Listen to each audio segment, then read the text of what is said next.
The thing about cycling is you can get a result for yourself or you can help somebody else. We've still got that individual aspect to cycling, however it is a team sport. By being part of a team, it's shared, and I think that's sort of where the joy is. I always say to people, I'll always be riding my bike, like whether it's racing or not. I just love riding my bike.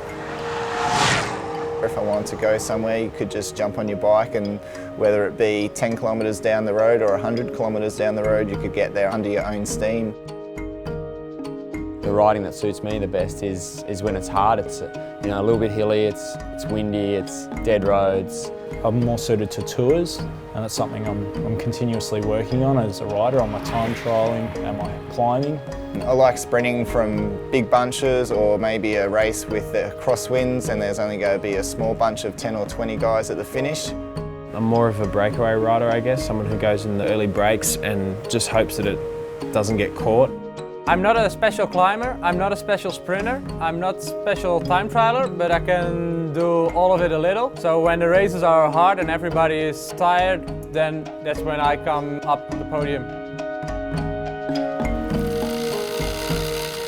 Communication's really one of the key factors in cycling.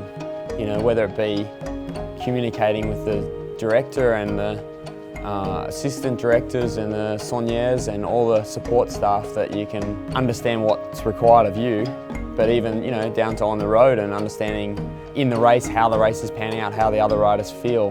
It's a dynamic sport, and I guess without communication you can't succeed as a team at all.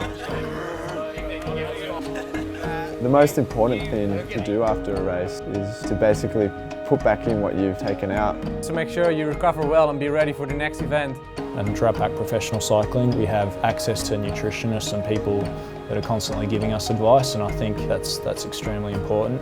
You have to have a lot of consistency with your diet and not be too over the top strict, but then sort of know when you need to step up for important parts of the year. Taking on board what all the top sports nutritionists say, but living as a normal person too. Cycling is a power to weight ratio sport, so being at your lightest yet most powerful is a very fine balance. That's where your diet is extremely important. It's a tough sport, cycling, and if you're going to be a cyclist, you're going to have injuries and illness and problems. So I guess it's something you need to learn to manage, and that's what the beauty of being part of a team is. That's when having a really great group of people around you that are always positive and work well together is key. Crashing's part of it, and it's just a matter of managing these problems. Those that have managed things better do better. To be part of a successful team, I believe individuals need to be unselfish, because there'll be times where you'll just need to put up your hand and put someone else's priorities in front of yours. Being part of a team, you have to be able to sort of mould yourself into a lot of different roles, and especially over the years you have other riders that come along that might be similar riders to you, and you need to play a support role, or sometimes you need to step up and be the guy that goes and gets the results. And if a whole team's working for one common goal, then you'll generally be successful. Whereas if you have 10 individuals all working for their own agenda, you generally won't achieve that common goal.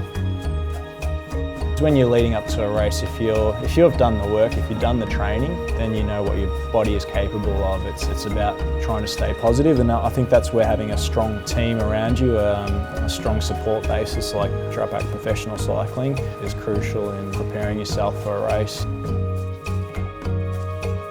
For me personally, the hardest part of being a bike rider is not the 800k you have to do every week. It's not the crashes you have every once in a while, but it's keeping you up, keeping you pumped to do all that work, keeping committed, keep believing in yourself that you can achieve what you want to achieve.